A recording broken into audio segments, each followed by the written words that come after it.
Sabaha gözlənilən hava şəraiti açıqlanıb. Qafqaz-Info Milli Hidrometeorologiya Xidmətinə istinadən xəbər verir ki, Bakıda və Abşeron yarımadasında hava şəraitinin dəyişkən buludlu olacağı, arabir tutulacağı, əsasən yağmursuz keçəcəyi gözlənilir. Lakin gecəyə doğru bəzi yerlərdə arabir yağış yağacağı ehtimalı var.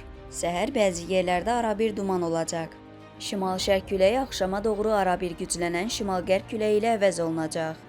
Havanın temperaturu gecə 12-14 dərəcə isti, gündüz 22-27 dərəcə isti olacaq. Atmosfer təzyiqi 754 mm civə sütunundan 760 mm civə sütununa yüksələcək. Nisbi rütubət gecə 70-80%, gündüz 50-55% olacaq. Azərbaycanın rayonlarında bəzi yerlərdə arabir yağıntılı olacağı, şimşək çaxacağı gözlənilir. Ayrı-ayrı yerlərdə leysan xarakterli olacağı, dolu düşəcəyi ehtimalı var. Bəzi yerlərdə arabir duman olacaq. Qərb küləyi bəzi yerlərdə arabir güclənəcək. Havanın temperaturu gecə 12-16 dərəcə isti, gündüz 24-29 dərəcə isti. Dağlarda gecə 5-10 dərəcə isti, gündüz 13-18 dərəcə isti olacaq.